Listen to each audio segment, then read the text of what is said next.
2030 সালে বাংলাদেশ খেলতে পারবে ফিফা বিশ্বকাপ।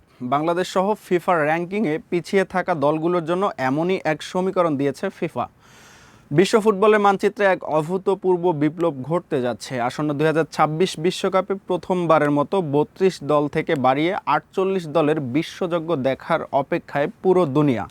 উত্তর আমেরিকার সেই মেগা আসর শুরু হতে যখন আর মাত্র সপ্তাহ তিনেক বাকি, ঠিক তখনই ফুটবল বিশ্বকে চমকে দিয়ে অল ইন্ডিয়া শুরু হয়েছে আরও বড় এক কর্মযজ্ঞের আলোচনা। 2030 সালে স্পেন, মরক্কো ও পর্তুগালের শতবর্ষী বিশ্বকাপে দলের সংখ্যা 48 থেকে 1 লাফে 66 করার এক অবিশ্বাস্য চিন্তাভাবনা করছে ফিফা।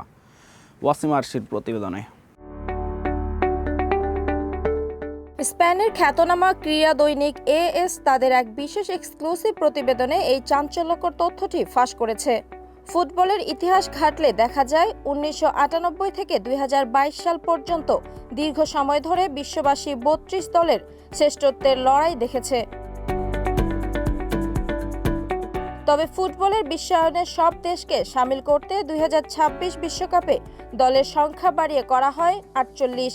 আর এবার বিশ্বকাপের শতবর্ষ পূর্তির আসর 2030কে আরও জমকালো, আকর্ষণীয় ও অন্তর্ভুক্তিমূলক করতে দলের সংখ্যা আরও 18টি বাড়িয়ে 66 করার জোর আলোচনা চলছে ফিফার অন্দরমহলে।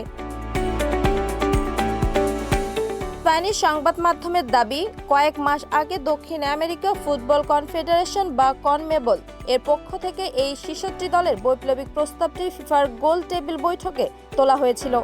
মূল উদ্দেশ্য ছিল একটাই, বিশ্বকাপের মূল পর্ব থেকে সবসময় বঞ্চিত থাকা ফুটবল প্রেমী দেশগুলোকে বিশ্বমঞ্চের লড়াইয়ে শামিল করা। শুরুতে এটিকে কেবলই প্রাথমিক আলোচনা মনে করা হলেও বর্তমানে ইউরোপ ও এশিয়ার বেশ কয়েকটি প্রভাবশালী ফুটবল ফেডারেশন এই প্রস্তাবে দারুণ আগ্রহ দেখিয়েছে। ফিফা সভাপতি জিয়ানি ইনফান্তিনো বরাবরই বিশ্বকাপকে কেবল একটি টুর্নামেন্ট নয়, বরং গোটা বিশ্বের মানুষের জন্য এক মহা উৎসব হিসেবে দেখতে ভালোবাসেন। বিশেষ করে যে দেশগুলো কখনো বিশ্বমঞ্চে খেলার সুযোগ পায়নি, তাদের এই মহোৎসবে শামিল করা ফিফার শীর্ষ নেতৃত্বের অন্যতম প্রধান লক্ষ্য।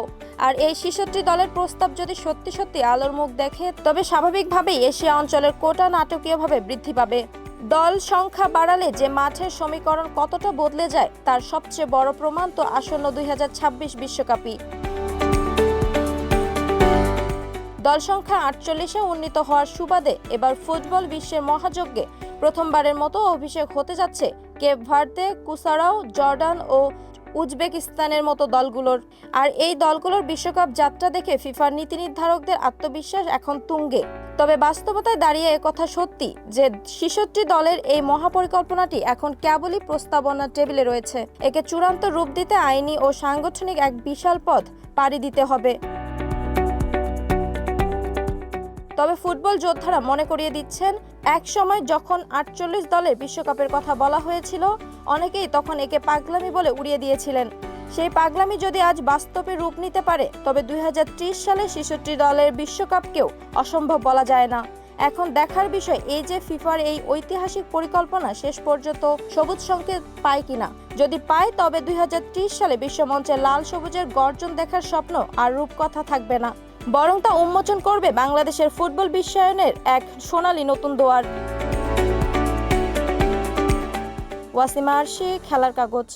দর্শক, এতক্ষণ দেখছিলেন সকাল নিউজ প্রেজেন্টস খেলার কাগজ। খেলার প্রতিটি আপডেট সবার আগে পেতে ফলো করুন আমাদের ফেসবুক পেজ এবং সাবস্ক্রাইব করুন আমাদের ইউটিউব চ্যানেল।